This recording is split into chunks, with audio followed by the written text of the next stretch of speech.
عليكم إن الحمد لله نحمده ونستعينه ونستغفره ونعوذ بالله من شرور أنفسنا ومن سيئات أعمالنا من يهديه الله فهو المهتد ومن يضلل فلن تجد له وليا مرشدا لا إله إلا الله السميع العليم لا إله إلا الله رب العرش العظيم. Alhamdulillah qui nous a permis de vivre jusqu'à aujourd'hui. C'est un don divin de sa part. C'est une grande faveur qu'Allah nous accorde. Nous sommes déjà le 25e jour du mois de Ramadan. Et s'il nous a permis de vivre cela, c'est qu'il nous aime et qu'il veut qu'on s'en sorte et qu'on se purifie, qu'on s'élève et qu'on devient meilleur, Inch'Allah. Et qu'Inch'Allah, qu'on arrive à vivre pleinement Laylatul Qadr et que nous serons parmi les graciés de ce mois, Inch'Allah.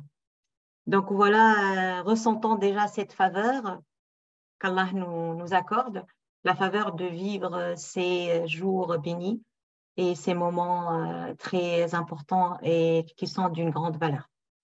Voilà, donc vous m'avez demandé de parler sur Al-Baraka. Al-Baraka que vous avez traduit par la bénédiction. Al-Baraka dans le sens islamique, parce qu'il y a le sens littéraire et le sens al-istilahi conventionnel, c'est la chose qui dure et qui persiste. C'est le don divin qui persiste et qui dure dans le temps. Al-Baraka veut dire aussi donc j'ai dit la constance et le développement. C'est la chose qui se développe, qui s'accumule en fait. Donc, Al-Baraka, c'est un concept islamique très convoité et très demandé par les musulmans dans tous les domaines. Donc le terme baraka ou le vocable de baraka a été mentionné rien que dans le Saint-Coran plus que 32 fois sous différentes formes grammaticales. Donc on le trouve dans le verbe au passé comme baraka, comme Allah subhanahu wa ta'ala dit wa ja'ala fiha rawasiya min fawqiha wa baraka fiha. Donc, ça, c'est un exemple de verset où Allah il utilise le verbe baraka pour. Après, il a utilisé aussi comme masdar, comme nom, où Allah subhanahu wa ta'ala, par exemple, il dit dans Surat Al-A'raf, verset 96, La fatahna alayhim barakatin min as-sama'i wal ard. Donc, barakat, ici, c'est un substantif. Et ça a été utilisé à 3 reprises. Et ça a été utilisé en tant que nom ism maf'oul, وَهَكَذَا كِتَابٌ أَنزَلْنَاهُ مُبَارَكٌ. Sans oublier, lorsqu'Allah subhanahu wa ta'ala il annexe à lui-même la baraka, où il dit Tabarakallahu alladhi à plusieurs reprises dans le Saint-Coran. Donc on a dit que le baraka, c'est la constance de choses. Thabata, linguistiquement, c'est thabata shay, alors que il est constant, alors qu'il pourrait disparaître, alors qu'il n'a pas à être constant. C'est-à-dire que pour nous, en tant que musulmans, c'est un don divin que cette baraka, elle est là. C'est que le bien, il est là. Khayrullah, le bien d'Allah subhanahu wa ta'ala, il persiste, il est constant avec nous. Inch'Allah. Donc, c'est aussi, comme j'ai dit tout à l'heure, az-ziyada, c'est se développer, se multiplier. On peut le dire en français, ziyada, c'est accumuler les choses. An-nama, c'est la chose qui se fructifie, tanmou. Alors, c'est le contraire de al-qaht en arabe. Al-qaht, c'est lorsqu'il y a la disparition de biens. Al-qaht, lorsqu'il y a sécheresse, lorsqu'on n'est pas dans la prospérité et dans justement le baraka. Al-qaht, ça va être le contraire de al-baraka. Alors, il y a plusieurs façons où Allah subhanahu wa ta'ala plusieurs manières, plusieurs styles où Allah subhanahu wa ta'ala dans le Coran mentionne al-baraka. Lorsqu'Allah subhanahu wa ta'ala il va annexer al-baraka lui-même. C'est-à-dire que c'est lui la source de al-baraka. Allah subhanahu wa ta'ala, par exemple, il dit dans Surat Al-A'raf, Inna rabbakum alladhi khalaqa as-samawati wal-arda fi sittati ayyam, thumma istawa 'ala al-'arsh, yughshi al-layla an-nahar, النهار يطلبه حثيثا والشمس والقمر والنجوم مسخرات بأمره لا إله إلا هو لا إله ألا له الخلق والأمر تبارك الله رب العالمين. Donc Allah il cite que c'est votre Seigneur qui a créé les cieux et la terre en 6 jours, puis il s'est positionné sur le trône. C'est lui qui va succéder la nuit au jour et parler du soleil, de la lune, des différents astres qu'Allah subhanahu wa ta'ala les a mis en place et qui sont soumises à son ordre. Il n'y a pas d'autre divinité autre que lui. Tabaraka. Donc là viendra Tabarakallahu Rabbil Alamin. C'est lui qui a la baraka, c'est lui qui donne la baraka, c'est lui qui a la baraka la plus élevée, lui, le Seigneur des univers. Donc, il y a plusieurs versets qui parlent d'Allah subhanahu wa ta'ala en tant que tabaraka, par exemple, alladhi nazzala al-Qur'an ala abdihi. Gloire à celui, bénédiction à celui, gloire à celui qui a fait révéler Al-Furqan, ça veut dire le Coran, sur son serviteur. Tabaraka alladhi biyadihi al-mulk, comme vous le connaissez dans Surat al-Mulk. Tabaraka, gloire à celui. Donc là, on le traduit autrement. Tabaraka alladhi biyadihi al-mulk, celui qui détient la royauté dans ses mains. وتبارك الذي له ملك السماوات والأرض. Tabaraka, celui qui a les cieux et la terre, qui a la possession des cieux et de la terre. Donc, on voit qu'Allah subhanahu wa ta'ala s'annexe al-baraka. Elle vient de lui et c'est lui al-mubarak, c'est lui c'est lui qui a la bénédiction la plus haute et la plus suprême.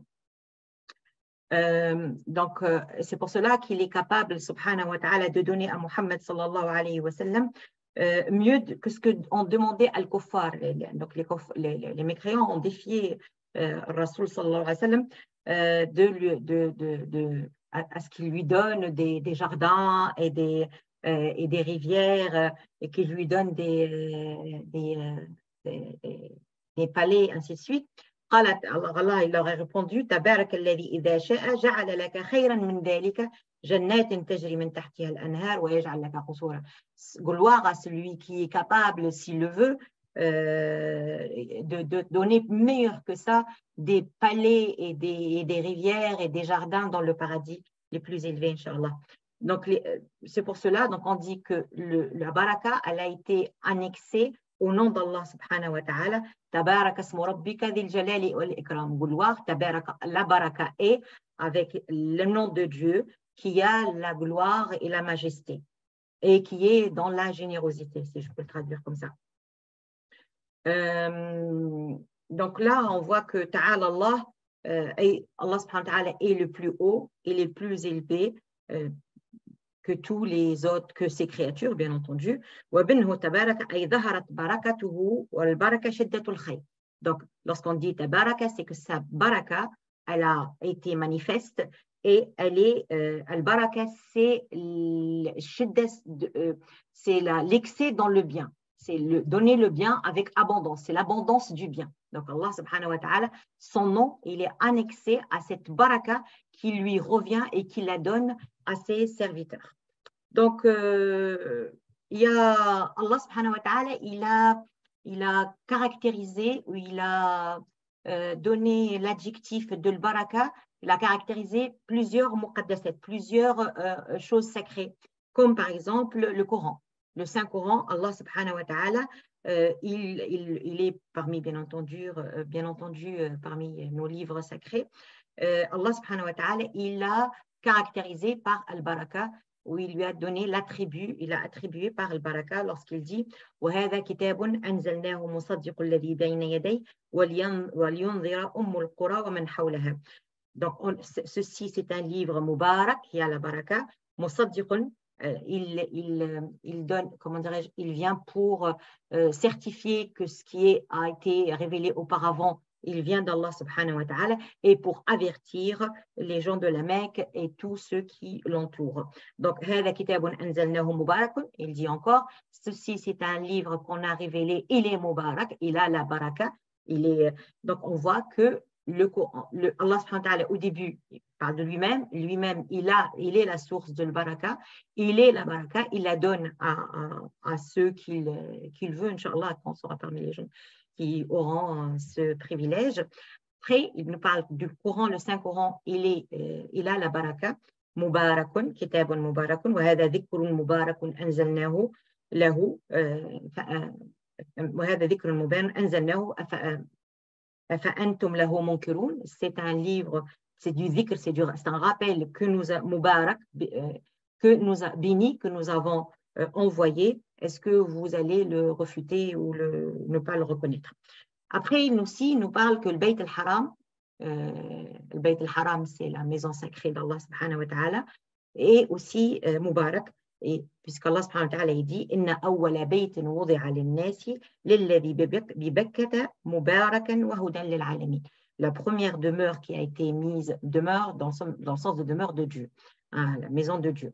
La première demeure qui a été mise pour les gens, qui a été construite pour les gens, c'est à la Mecque, bi Bakka, mubarakan, il a cette bénédiction, wa hudan lil alamin, et c'est une guidance, et c'est une guidance, et en même temps, c'est la direction de tout le monde. Donc là, on voit que Al-Baraka, elle est dans le Coran, elle est dans le Bayt al-Haram, elle est aussi, Allah subhanahu wa ta'ala, il a spécifié certains endroits. Allah, il donne la baraka à certains endroits, à certains moments, à certaines personnes. Donc là, on va citer certains endroits où Allah subhanahu wa ta'ala les a cités clairement, d'une façon explicite dans le Saint-Coran, pour nous montrer leur statut et leur élévation. Donc on voit que Allah subhanahu wa ta'ala, par exemple, il nous parlait de Al-Bayt al-Haram, je l'ai dit. Il nous a parlé aussi de Bilad al-Shem. Bilad al-Shem, c'est ce qu'on appelle le Shem, la Palestine, la Syrie et à côté. Allah subhanahu wa ta'ala il nous dit que cet endroit, c'est un endroit béni. قال تعالى وأورثنا القوم الذين كانوا يستضعفون مشارق الأرض ومغاربها التي باركنا فيها. Donc nous avons donné la baraka à cet endroit qu'on a mis dedans les gens qui étaient malheureusement maltraités en Irak et autres. Allah leur a demandé d'aller vers le Shem pour retrouver prospérité et vivre une vie paisible. Donc, on voit que j'ai dit Al-Bayt al-Haram par rapport aux endroits, Al-Bayt al-Haram, Bilad al-Sham, Bayt al-Maqdis. Allah, il cite explicitement aussi Bayt al-Maqdis, le Quds, si vous voulez, où il dit, j'ai voulu le dire, ولسليمان الريح عاصفة تجري بأمره إلى الأرض التي باركنا فيها وكنا بكل شيء. Donc là, Allah subhanahu wa ta'ala, il dit qu'il a donné à Sulayman alayhi salam, il lui a donné al-baraka et qu'il a mis dans Bayt al-Maqdis. La ilaha illallah Muhammad Rasulullah.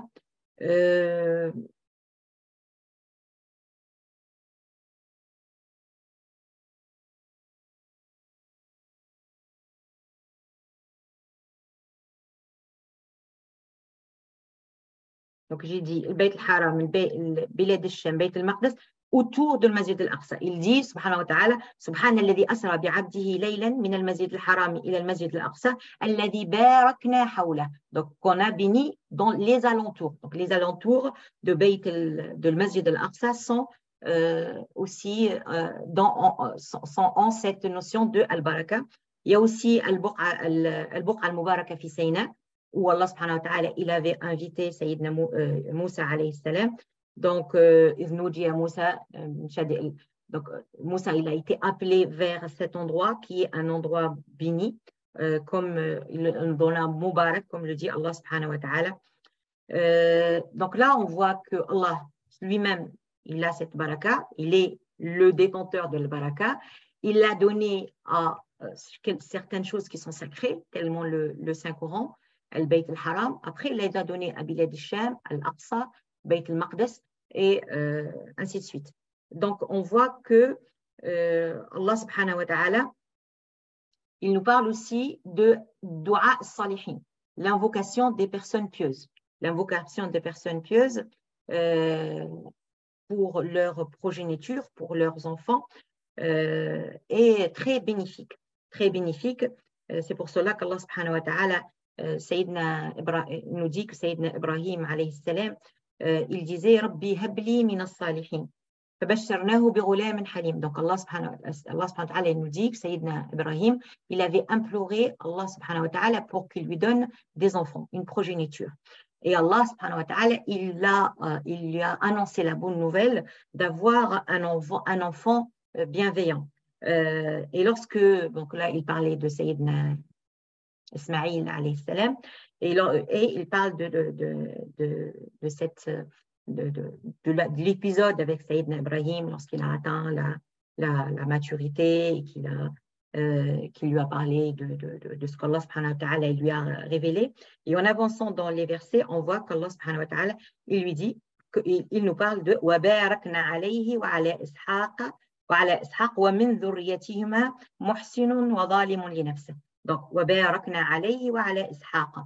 Et on l'a béni, on a béni Sayyidina Ibrahim, bien sûr, on a béni Ismaïl, et on a béni Ishaq, وَمِنْ ذُرِّيَّتِهِمَا, et parmi leur progéniture, la progéniture de Sayyidina Ismaïl et la progéniture de Sayyidina Ishaq. Plus que ça, pour Sayyidina Ishaq,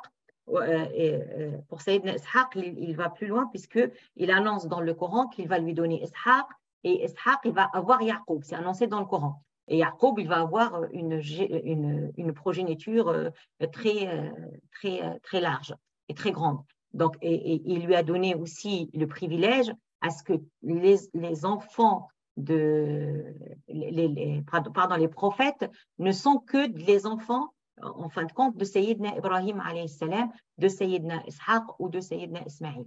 Donc, on voit qu'Allah subhanahu wa ta'ala leur a accordé cette grande valeur. Ce que je veux dire là, c'est Allah subhanahu wa ta'ala, l'invocation de Sayyidina Ibrahim, de donner à Zuriya, l'invocation des parents en général, elle préserve la progéniture et elle donne la bénédiction et elle donne al-baraka aux enfants des pères, des mères qui en font ces invocations de baraka, qui demandent cette baraka à leurs enfants.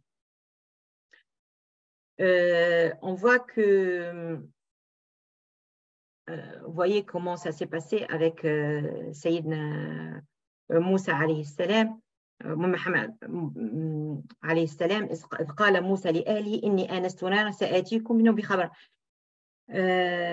Lorsqu'il est parti avec sa famille, il a vu une lumière allumée ou un feu, il a dit bah, je vais voir si je peux vous ramener quelque chose ou une information ou une nouvelle. Et lorsqu'il est arrivé, on l'a appelé Noudi an Bourika man finnar. Bourika, donc la bénédiction, elle est là. Noudi an Bourika man finnar wa man hawla. Hada dua, donc c'est une invocation, Bourika, que la bénédiction accompagne pour ceux qui sont là et ceux qui sont autour. Donc, on voit que dua est très important et très clair. Et on voit que il y a l'imam, le grand exégète Ben Achour, il dit que ici dans une bourika min fannar, c'est une tahiyya, c'est une salutation qu'Allah subhanahu wa ta'ala a donné à Sayyidina Moussa alayhi salam. C'est une façon avec laquelle Allah a salué Moussa alayhi salam, كما كانت تحية الملائكة لإبراهيم, comme les anges saluaient Sayyidina Ibrahim alayhi salam. Rahmatullahi wa barakatuhu alaykum ahl al-bayt. Donc la rahma, la miséricorde et la baraka d'Allah pour vous, ahl al-bayt. Ahl al-bayt, c'est la famille du prophète alayhi salam. Donc, on récapitule ce qui est désigné ici dans ces versets, al-murad bil-baraka, ce qui est désigné par le baraka, ce qui est voulu par le baraka dans ce verset, c'est le développement, c'est le rajout, c'est al-khayr, le bien pour celui qui a parlé à Allah subhanahu wa ta'ala, Sayyidina Moussa alayhi salam, et pour tout ce qui l'entoure, les anges et l'Athar et le Buqa, l'endroit qui est saint où il se trouvait. Donc, Ar-Rahma qui est désigné aussi ici, c'est la Rahma qui couvre tout. Wasi'at kulla shay. Ar-Rahma qui couvre tout. Wastatba'at kulla khayr. Wal-Rahma wal-Baraka, c'est ce qu'on est en train de chercher auprès d'Allah subhanahu wa ta'ala qui peut toucher tout. Allah subhanahu wa ta'ala aussi, dans le Saint-Coran, il qualifie an-ni'am, ses bienfaits, wa asbab as-sa'ada, les raisons du bonheur, ce qui donne le bonheur, bil baraka, par le baraka. Puisqu'Allah subhanahu wa ta'ala, on ne doute pas là que tout ce que Allah subhanahu wa ta'ala, toute personne qu'Allah va bénir, va donner la baraka à ce qu'il a, bah, c'est une grande faveur et c'est une grande baraka. C'est Allah qui donne la baraka et c'est lui la source de la baraka dans les cieux et dans la terre. Mais cette baraka, elle va apparaître à celui qui cherche les causes pour l'avoir. Hein? Celui qui va suivre les causes pour pouvoir mériter cette baraka. Malheureusement, elle sera inaccessible pour celui qui se détourne de la voie d'Allah subhanahu wa ta'ala. Comme Allah subhanahu wa ta'ala, il a parlé aussi de certaines, il nous a parlé de certaines ni'am, de ses bienfaits, où il a attribué, où il a qualifié de baraka, par exemple, al-ma' al-nazil al-mustaqar, l'eau qui vient abondamment et qui s'installe. Hein.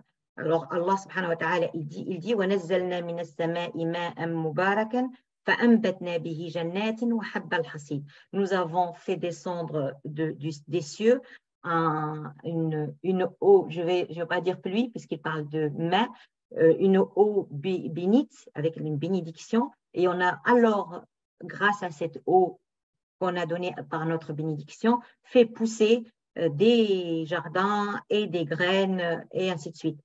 Donc Allah subhanahu wa ta'ala dans le Coran il cite à plusieurs reprises al-ma fi ihya al-maut pour donner vie à la terre qui est morte.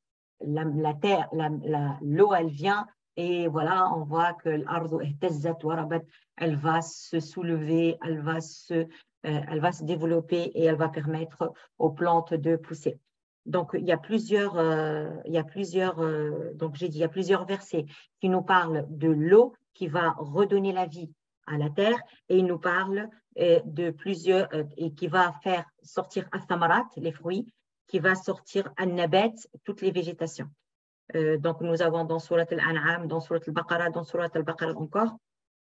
Il nous parle aussi de l'eau qui hamad al-fulk, qui va porter les bateaux. Tout ce qu'on prend, tout ce que bateau, on va dire. Donc, il nous dit qu'il nous a sorti, Dieu, il parle de lui-même, donc il a fait descendre l'eau pour faire sortir des fruits, qui sont une substance pure pour vous, et il a fait que al-fulk, les bateaux, tous les montures qu'on peut prendre dans la mer, donc il vous a donné, d'ailleurs comme vous le savez, il avait appris à Sayyidina Nuh alayhi salam la construction de navires qui vont marcher, qui vont pouvoir circuler sur l'eau dans la mer par l'ordre de Dieu. Il vous a aussi soumis les fleuves et les rivières pour que vous puissiez en profiter. Donc Allah subhanahu wa ta'ala, il nous parle là de al-baraka qu'il a donné dans l'eau, que ce soit pour faire pousser, pour donner vie à la terre, pour faire pousser les plantes, pour faire pousser les fruits, pour faire pousser les végétations en général, ou pour qu'on puisse circuler dessus avec les navires, les bateaux ou autres. Et puis après, il nous parle aussi que l'eau qu'il a bénie, il a fait sortir, il a créé, comme vous le savez, Allah subhanahu wa ta'ala le dit clairement dans le Coran, il a créé à partir de l'eau toute chose vivante, tout être vivant. Nous avons créé à partir de l'eau tout être vivant. Est-ce qu'ils ne vont pas croire encore malgré tous ces signes? Il dit aussi, Dieu a créé tout être vivant qui bouge. Être vivant, là, c'est plutôt les êtres humains, les animaux. Debba, c'est ce qui bouge sur Terre. À partir de l'eau, là, c'est dans Surat An-Nur. Donc, l'eau aussi, Allah subhanahu wa ta'ala, il en nous parle pour se purifier avec. Il est une bénédiction donc, dans tout ça, dans la végétation, dans la terre, pour pouvoir se purifier. Et il est aussi notre origine, c'est l'eau, on est créé à partir d'eau. Et après, il nous dit, voilà, l'eau aussi, c'est une bénédiction, vous pouvez vous purifier avec. Comme il le donne pour qu'on puisse se purifier, il nous donne aussi pour qu'on puisse s'abreuver, pour qu'on puisse le boire, pour qu'on puisse s'altérer, parce que sans eau, comme vous le savez très bien, l'être humain ne pourra pas plus vivre plus que quelques jours. Hein. Donc, il dit subhanahu wa ta'ala,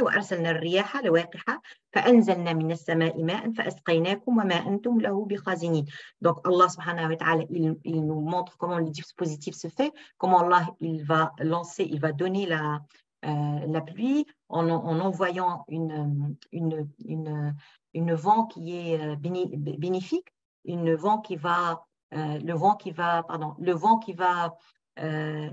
permettre aux plantes de se féconder, hein, de pouvoir avoir des fruits, sinon il n'y a pas de fruits s'il n'y a pas le vent.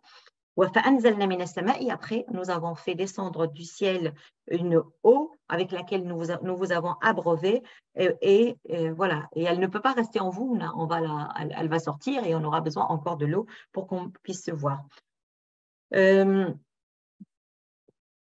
Alors, Allah subhanahu wa ta'ala, il fait descendre l'eau et il la donne à la terre par sa volonté. Et il y a certaines eaux qui vont rester sur Terre, qui sont là, qui sont constants avec nous, comme les rivières. Il y en a certains que c'est juste l'eau qui vient avec lui, qu'il est là, qu'elle va, oui, alimenter la nappe d'eau, qui va nous faire du bien, mais elle n'est pas constamment en train de tomber, parce qu'il y a d'autres sources qui sont là, qui sont pu se remplir pour nous permettre la vie, Inch'Allah. Donc Allah subhanahu wa ta'ala il nous fait profiter de sa baraka, il fait profiter de sa baraka al-mu'minin, mais malheureusement malheureusement pour les non-croyants, ils n'auront pas cette baraka, ils auront le contraire, comme ça a été avec Sayyidina Nuh alayhi salam ou Moussa alayhi salam. Comme vous le savez, Sayyidina Nuh, puisqu'ils l'ont démenti, Sayyidina Nuh, le peuple de Sayyidina Nuh qui l'ont démenti, et le peuple de Sayyidina Moussa qui l'ont démenti aussi, Allah subhanahu wa ta'ala les a châtiés par l'eau. Hein, comme vous le savez, Allah subhanahu wa ta'ala a donné l'eau en bénédiction, cette pluie abondante, le déluge pour Sayyidina Nuh, qu'il a pu le sauver avec les croyants qui l'ont suivi, notamment sa famille. Et il a donné à Sayyidina Moussa aussi la capacité de passer dans la mer. Donc, il l'a préservé, il l'a protégé par la mer, mais une fois qu'ils sont sauvés, les ennemis qui les poursuivaient ont été noyés dans l'eau. Donc, l'eau, c'est une bénédiction pour les croyants et elle est malédiction, justement dans ces deux cas précis, est une malédiction pour les non-croyants qui ont démenti et qui ont voulu faire du mal aux prophètes d'Allah subhanahu wa ta'ala et qui se sont entêtés à ne pas suivre la voie de Dieu, la voie d'Allah subhanahu wa ta'ala et la voie des prophètes envoyés par Allah subhanahu wa ta'ala. On sait de toutes les façons, on revient pour dire Al-Matar, c'est une baraka. Parce qu'il y a plein de bienfaits qui sont produits par le fait de la pluie, comme par exemple, je dis qu'Allah subhanahu wa ta'ala, il nous a parlé de l'eau en tant que ni'am, il nous a parlé aussi de shajarat al-zaytoun. Vous savez, dans Surat al-Nur, Allah subhanahu wa ta'ala, il la cite d'une façon claire, où il dit Allahu nuru as-samawati wal-ard, مثل نوره كمشكاة فيها مصباح المصباح في زجاجة الزجاجة كأنها كوكب دري يوقد من شجرة مباركة زيتونة لا شرقية ولا غربية يكاد زيتها يضيء ولو لم يمسسه نار. Donc là, Allah subhanahu wa ta'ala, Allah il nous parle de شجرة الزيتون et de la shajara qui pousse dans طور سيناء. قال تعالى وشجرة تخرج من طور سيناء تنبت بالدهن وصبغا للآكلين. Donc là, on voit aussi encore comment Allah subhanahu wa ta'ala nous parle de shajarat al-zaytoun, de shajara qui a poussé aussi dans tout le Sinaï pour nous parler de sa bénédiction. C'est un arbre qui est béni et qui nous donne, qu'il est source de lumière, si on l'allume. C'est une source de bénédiction qui apporte énormément de bien à ceux qui sont dans la foi. De toutes les façons, la bénédiction, elle les couvre. Bien que ici, shajarat al-zaytoun, elle est même utilisée par les autres.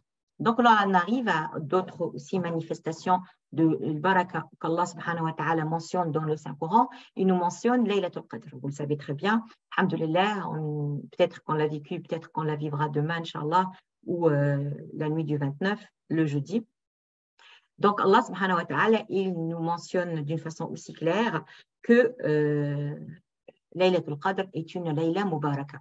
Mubaraka parce que avant tout, Allah subhanahu wa ta'ala a fait révéler, il dit Inna anzalnahu fi Laylatul Qadr, et il a fait révéler le Saint-Coran pendant cette nuit qu'Allah subhanahu wa ta'ala a béni.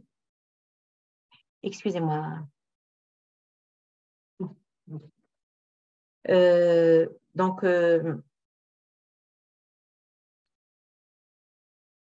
Allah subhanahu wa ta'ala a révélé le Saint-Coran pendant cette nuit. Allah subhanahu wa ta'ala, il mentionne sa bénédiction d'une façon aussi encore claire dans Surat al-Dukhan, où il dit Hamim wal kitab al-mubin inna anzalnahu fi laylatin mubarakah inna kunna mundhirin. Donc il dit qu'on nous l'avons fait descendre pendant une nuit mubaraka, qui est couverte de bénédiction, une nuit bénie, qui a la baraka. Donc déjà, le Coran, il a été, le baraka, elle est donnée par Dieu. Le Coran, c'est la parole de Dieu. Donc la baraka, elle est multiple là-dedans. Allah, il a fait révéler le Saint-Coran qui n'est que sa propre parole pendant la nuit qu'il a décrétée, la nuit la plus importante et qu'il a la plus de bénédiction parmi tous les autres nuits de l'année. Donc, on voit qu'Allah subhanahu wa ta'ala, il l'a qualifié de baraka parce qu'il a qualifié de nuzul al-Qur'an, la révélation ou la descente du Saint-Coran de baraka, parce que le Saint-Coran, c'est la source des biens, c'est la source de la guidance, c'est la source des bienfaits, c'est la source du savoir, c'est tout ce qu'on veut, et on va en parler, Inch'Allah, Allah lui a choisi cette nuit exceptionnelle pour qu'il soit descendu. Donc, on sait que Allah subhanahu wa ta'ala, il a honoré ses paroles par cette nuit. Ça veut dire quoi? C'est-à-dire en faisant descendre le Coran pendant cette nuit, c'est un honneur supplémentaire aux paroles de Dieu. Et bien entendu, moi je crois que c'est un honneur aussi pour cette nuit qui a eu la chance d'avoir abrité la descente du Saint-Coran du ciel le plus élevé au ciel terrestre déjà. Et on dit même que Allah subhanahu wa ta'ala a choisi les meilleurs des moments pour commencer sa descente, parce que lui, le Saint-Coran, il a une valeur très, très élevée comme le dit Allah subhanahu wa ta'ala, il n'est touché que par les purs dans Surat al-Waqi'a. Donc, Laylatul Qadr Mubaraka et le Coran, Laylatul Qadr, elle est Mubaraka, puisque le Coran, c'est un dhikr Mubarak. Donc, et Allah subhanahu wa ta'ala, anzalahu malikun Mubarak. Donc, Laylatul Qadr, elle est Mubaraka. Le Coran, il est Mubarak. Il a été révélé par le Mubarak, Allah subhanahu wa ta'ala, sur un Nabi Mubarak, qui est Muhammad sallallahu alayhi wa sallam. Donc, on voit là le rassemblement de l'association de toutes les barakas qui sont là, celle d'Allah, celle du Coran, celle de Laylatul Qadr et celle de Muhammad sallallahu alayhi wa sallam. Donc, on a parmi la Laylatul Qadr, on a Ni'mat Nuzul al-Qur'an. Donc, Allah subhanahu wa ta'ala, il dit que Nuzul al-Qur'an, c'est un bienfait. وهذا كتاب, c'est un livre que nous avons fait descendre. Il est Mubarak. Et il est, comme je l'avais dit auparavant, il affirme ce qui a été révélé auparavant.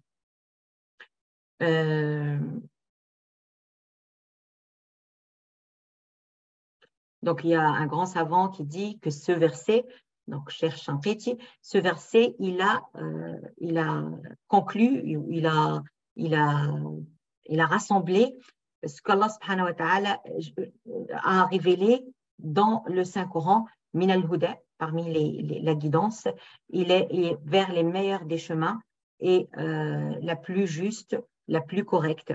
Si on le suit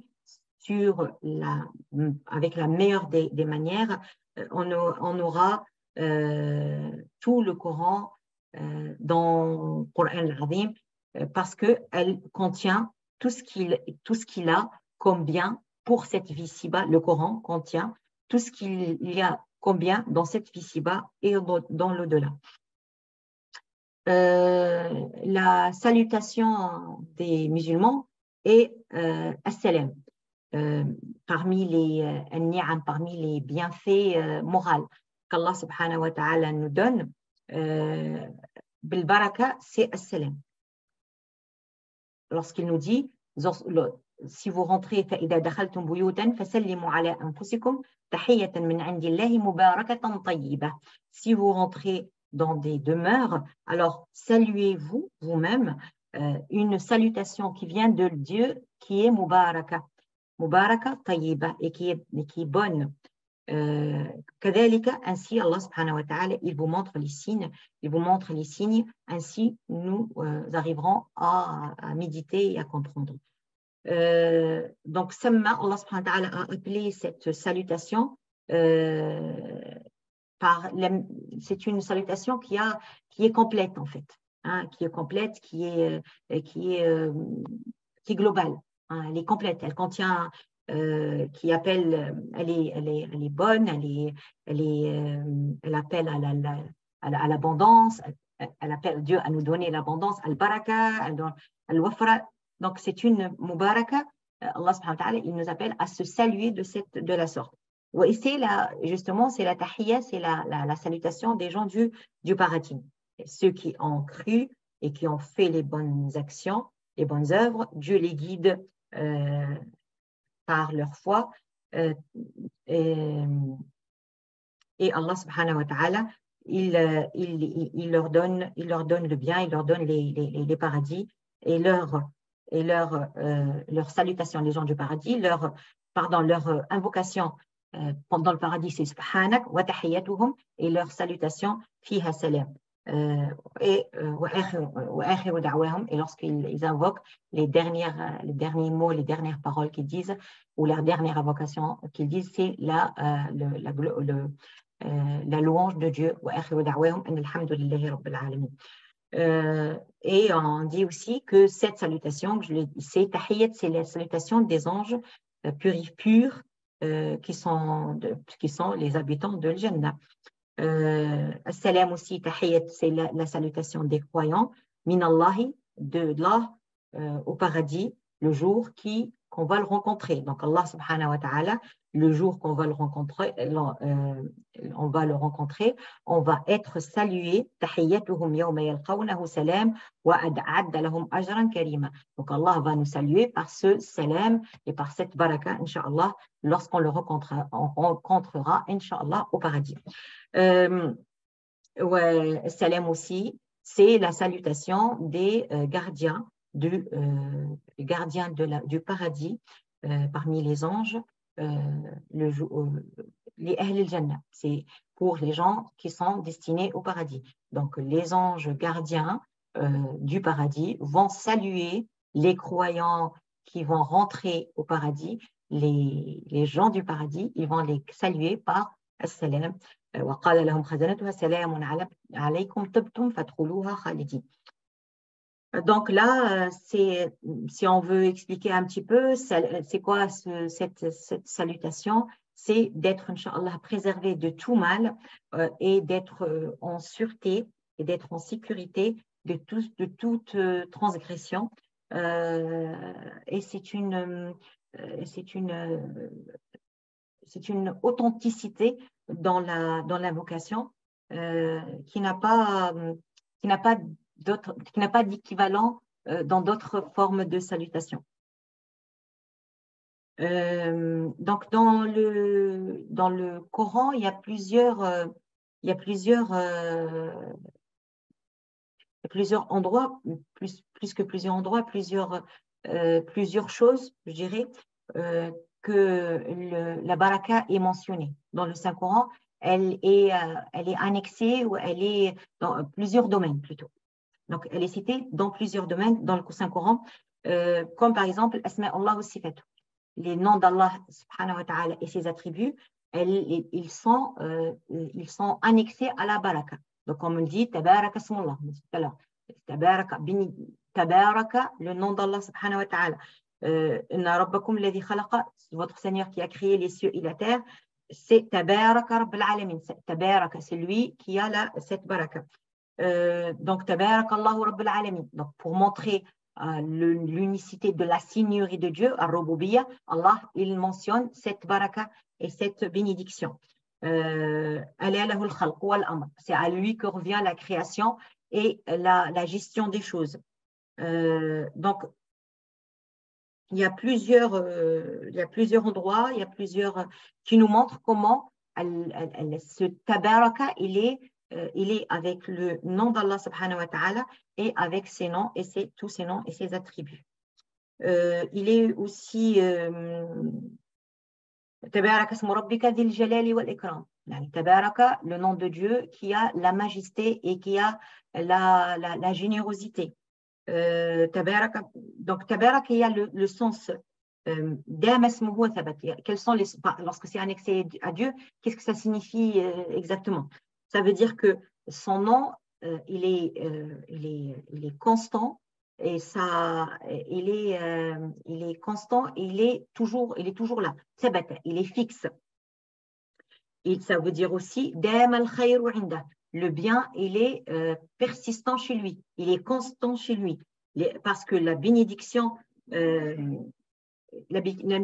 si elle veut dire en arabe al-sabat, c'est-à-dire la constance, mais elle veut dire al-khayr. Donc, ça veut dire que al-khayr, le bien, il est constant auprès d'Allah subhanahu wa ta'ala. La troisième signification, tabaraka bimana ala wartafa. Lorsqu'on dit tabaraka, ça veut dire il est élevé et il est encore plus élevé que wartafa. Il a pris les hauteurs les plus élevées. Après, Zakara, il mentionne aussi les bienfaits de cette vie ci-bas. Il y a qu'Allah subhanahu wa ta'ala qui reste lorsqu'il nous parle de des bienfaits dans la vie ci-bas. Et après, il ne reste que la face de Dieu. Il n'y a qu'Allah subhanahu wa ta'ala qui reste alors que tout le reste va partir. Et lorsqu'il parle de ni'am al-akhira, lorsqu'il parle des bienfaits de la fin des temps, donc il y a une divergence. Lorsqu'on parle de ce qui est bien fait dans cette vie ci-bas, il reste que la face d'Allah subhanahu wa ta'ala. Et lorsqu'il nous parle de bienfaits dans l'au-delà, il nous parle de la tabaraka, son nom. Ça, c'est pour, voilà, pour montrer les ni'am qui vont durer les ni'am d'Allah subhanahu wa ta'ala dans l'au-delà, ils sont persistants. Alors que les ni'am dans cette vie ci-bas, ils vont disparaître. Ils sont momentanés, ils sont éphémères.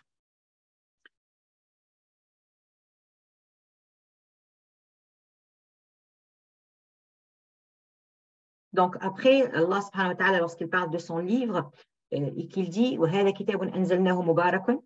Donc ce livre qu'Allah subhanahu wa ta'ala qu'il a décidé de nous révéler, de nous envoyer pour qu'il soit notre guide, et que certains malheureusement n'ont pas voulu le suivre. Il leur a dit, c'est un livre, c'est un dhikr que nous avons envoyé, et quand même, vous osez le démentir ou ne pas le suivre. Donc, Allah subhanahu wa ta'ala, j'ai dit que Al-Baraka, c'était par rapport à lui et par rapport aussi ses noms et ses attributs, et c'est par rapport aussi aux prophètes et messagers et leur communauté ou leur peuple.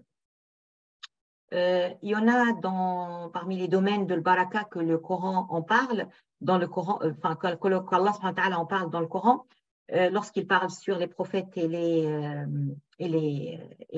communautés et les peuples.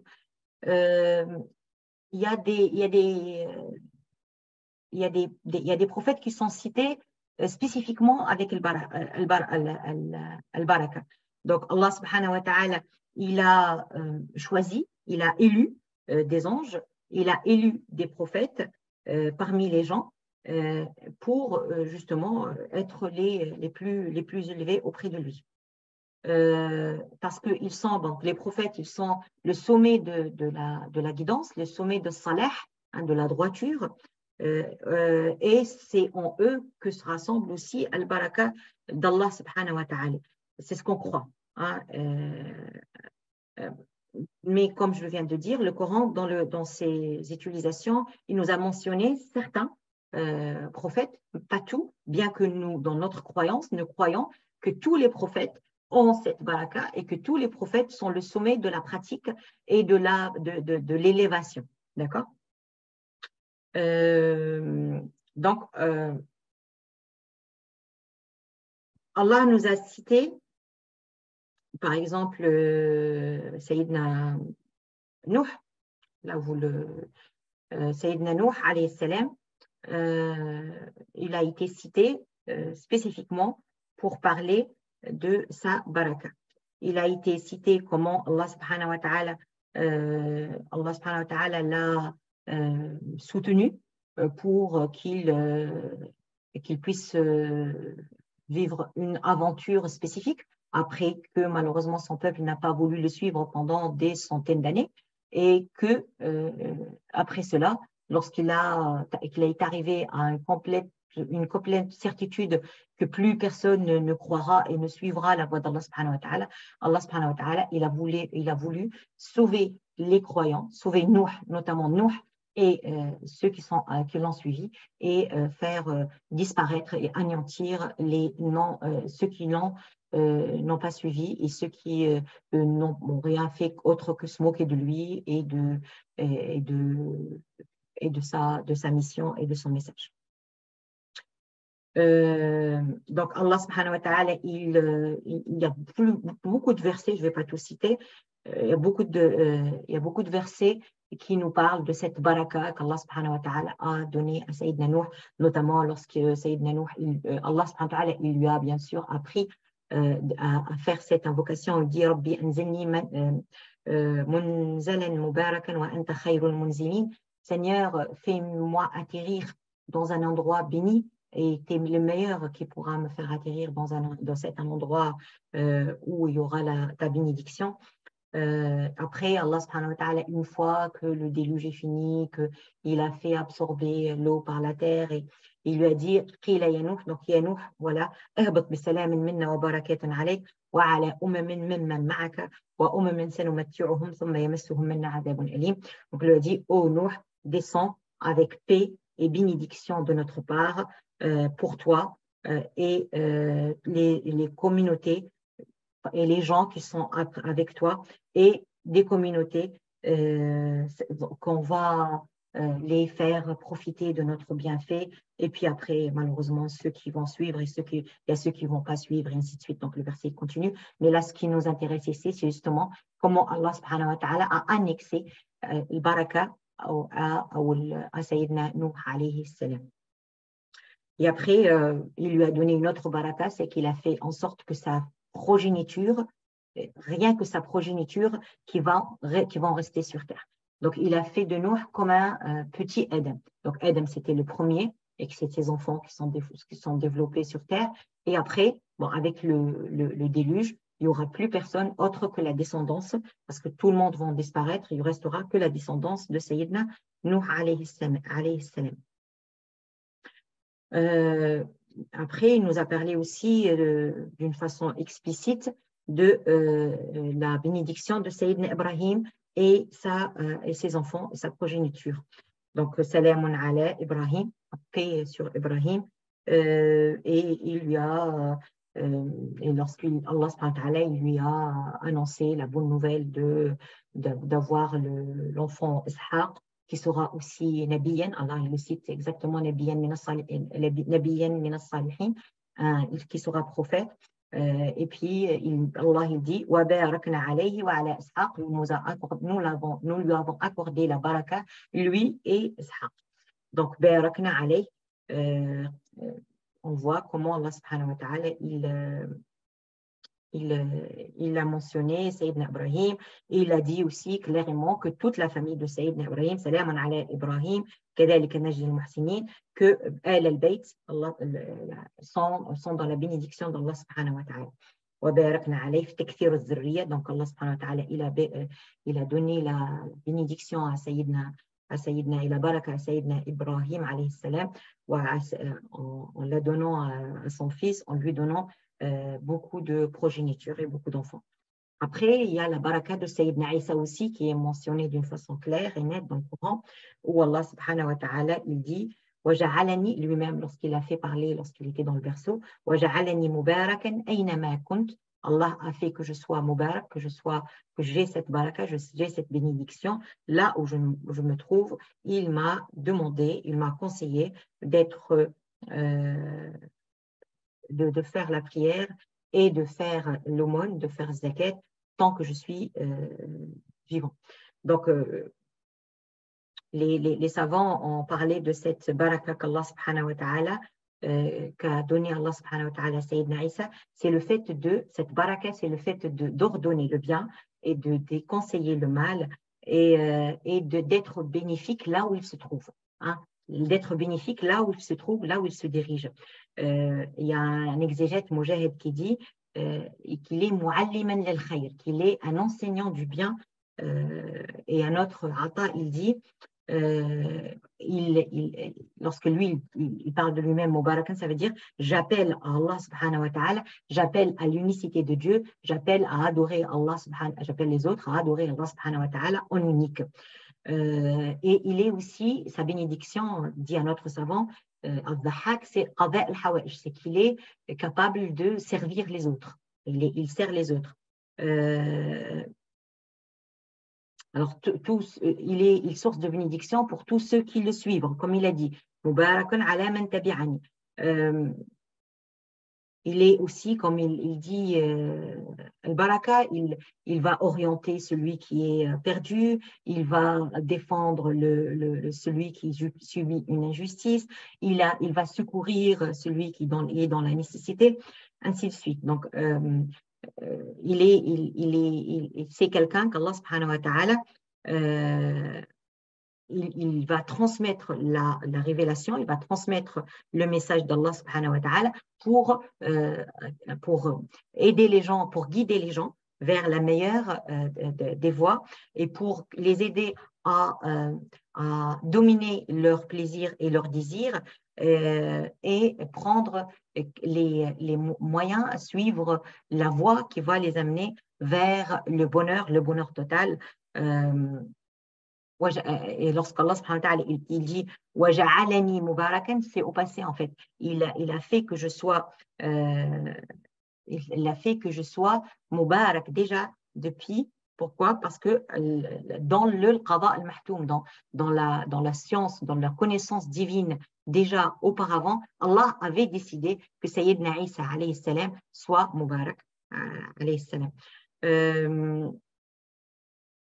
Donc, Al-Mubarak, la personne qui est, surtout le prophète là, c'est celui que Al-Baraka, elle est dans toutes ces situations, dans toutes ces, dans ces états. Dans tous ces états, il y a la Baraka qui est avec lui dans ses paroles, dans ses discussions, dans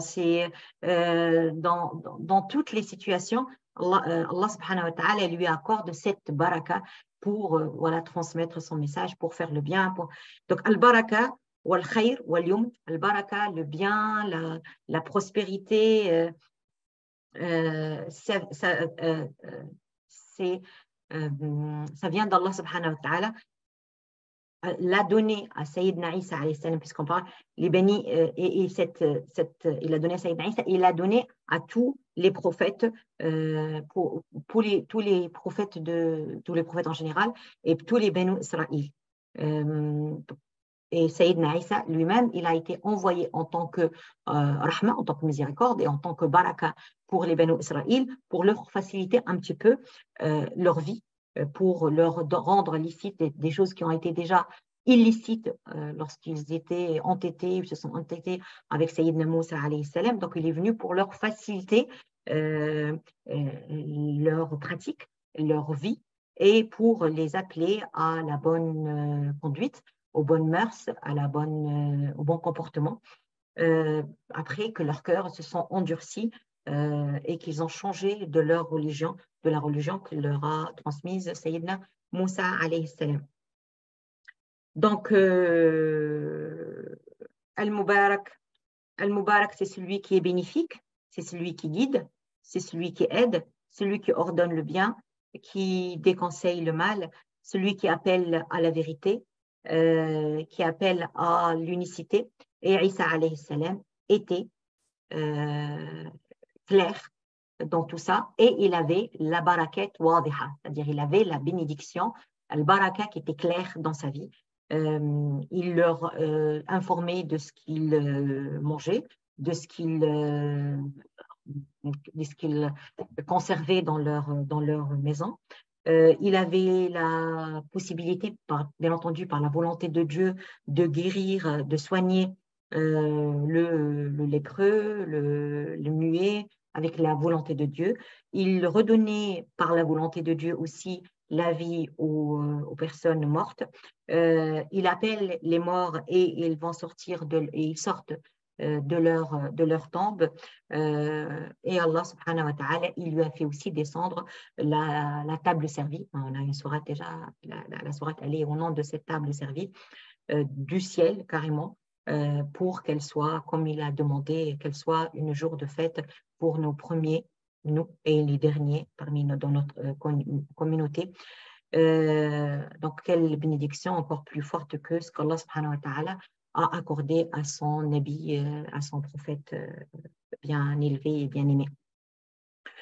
Donc, comme tous les prophètes, comme les prophètes sont un domaine où la baraka d'Allah subhanahu wa ta'ala, la baraka fil Coran, la famille la famille des prophètes, la famille du prophète sont dans cette baraka, sont concernés par cette baraka, sont inclus dans cette baraka. Par exemple, nous avons Ahl Bayt al-Nabi, Nabi Allah Ibrahim alayhi salam. Donc la famille de Sayyidina Ibrahim alayhi salam. Donc le verset, il y a quelques versets, il y en a 4 versets dans Surat Hud qui parlent de ça. À la fin, Allah subhanahu wa ta'ala, il dit lorsque la femme, elle a dit comment je vais avoir un bébé, un enfant, alors que je suis une femme, que je suis une vieille et que j'étais stérile, que je n'ai pas pu avoir, que je suis stérile. Et Allah subhanahu wa ta'ala, il lui a répondu je vais citer juste le dernier pour faire vite. قالوا أتعجبين من أمر الله رحمة الله وبركاته عليكم أهل البيت إنه حميد مجيد. Donc il dit est-ce que tu t'étonnes de l'ordre de Dieu ou de l'agissement de Dieu. Dieu fait ce qu'il veut, il est capable de tout faire. Est-ce que tu t'étonnes de l'ordre de Dieu ou de ce qu'Allah fait? La miséricorde d'Allah et la barakette d'Allah vous couvre, vous, la famille, Ahl al-Bayt, la famille du prophète. Ahl al-Bayt, et Allah subhanahu wa ta'ala, c'est lui qui doit être loué, celui le plus élevé. Donc là, est-ce que tu t'étonnes que la baraka, donc on voit ici que la baraka et la rahma, elles englobent, elles couvrent la famille du prophète. Là, Dieu parle de la famille de Sayyidina Ibrahim, mais tous les autres prophètes. Sayyidina Ibrahim, et Allah, on voit ici qu'il inclut la femme à la famille. Ce n'est pas uniquement la descendance. La femme, elle fait partie de Ahl al-Bayt, comme le dit clairement le verset coranique. Donc Allah subhanahu wa ta'ala, dans plusieurs versets coraniques, il parle de cette bénédiction qu'il a donnée à la famille. Il a parlé après dans le détail aux enfants, par exemple lorsqu'il dit donc là, dès le début, on lui a annoncé la bonne nouvelle d'avoir un enfant qui est Ishaq, et après Ishaq, Yaqub, c'est-à-dire que Ishaq lui-même va avoir Yaqub. Donc déjà, de leur vivant, Ishaq, il y a eu Yaqub, de leur vivant. Donc ils ont pu voir l'enfant de leur enfant. Et ça, c'est leurs petits-enfants, quoi. Et Dieu, il dit qu'il a guidé les deux et qu'ils sont tous deux prophètes. Et après, Yaqub lui-même, il a donné Youssef et ainsi de suite, jusqu'à...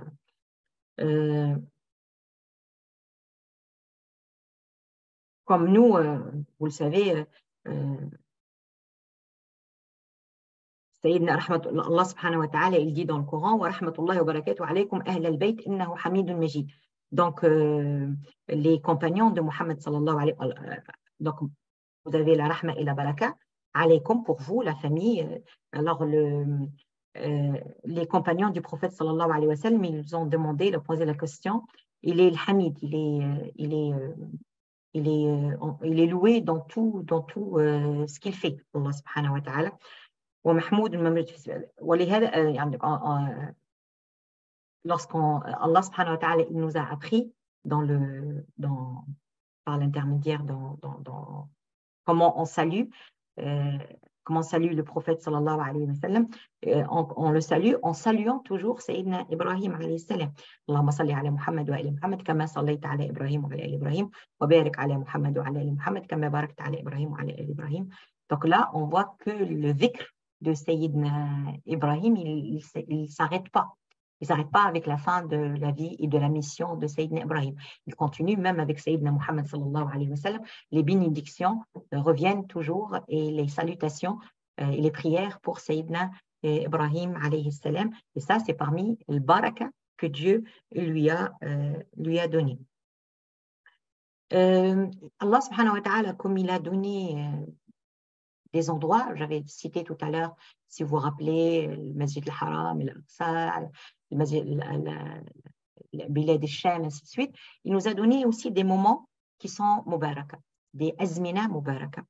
Il y a,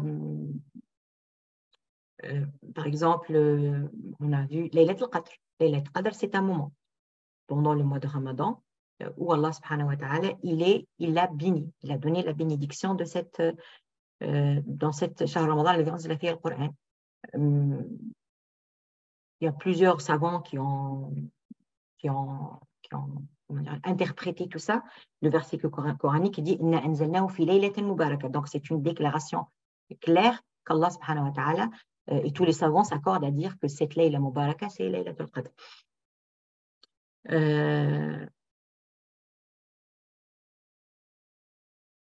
Pourquoi elle est mubaraka? Fiha yufraqu kullu amrin hakim. C'est un jour où toute chose importante va être décidée pendant ce jour-là. C'est une jour que Allah subhanahu wa ta'ala, c'est une nuit surtout, où Allah subhanahu wa ta'ala fait révéler le Coran. C'est une nuit où Allah subhanahu wa ta'ala nous donne, nous accorde énormément de barakat. Hein, le fait qu'Allah subhanahu wa ta'ala décrète que cette nuit elle est meilleure que 1000 nuits, attention, des fois on se trompe et on commence à calculer, c'est presque 84 ans. Si tu fais une action, non, ça n'a pas de limite. Cette Layla, la valeur de cette Layla, elle n'a pas de limite. C'est juste une forme c'est une expression qui montre que voilà, sa valeur est énorme. Elle a beaucoup, beaucoup de valeur qui dépasse même les 1000. Parce que chez les Arabes, lorsque tu dis 1000, mais là, Allah subhanahu wa ta'ala, il dit plus que 1000 mois, meilleur que 1000 mois. Donc, c'est une nuit où les œuvres sont très, euh, très bien payées, si je peux le dire, sont très estimées par Allah subhanahu wa ta'ala et ils ont beaucoup, beaucoup de valeur. Hein? Donc, c'est une bénédiction qui vient d'Allah subhanahu wa ta'ala et que c'est un cadeau. Justement, lorsque le prophète sallallahu alayhi wa sallam, on lui a montré combien les peuples précédents ont vécu, qui vivaient plus. Hein. Si vous voyez par exemple Sayyidina Nuh alayhi salam qui a vécu des centaines d'années, et les autres communautés avant le prophète, ils vivaient plus. Donc le prophète, lorsqu'il a vu que les autres vivaient plus et que sa communauté, elle vit moins, ben, il a trouvé que c'était peu, parce que plus que tu vis, plus que tu as la capacité de faire des actes de bien, lorsque tu es sur la bonne vie, les bonnes œuvres. Donc Allah subhanahu wa ta'ala, certains savants disent qu'Allah subhanahu wa ta'ala a offert à Sayyidina Muhammad sallallahu alayhi wa sallam cette nuit pour que sa communauté puisse développer les actes de bien, et comme si elle a vécu des centaines d'années, Inch'Allah. Si on aura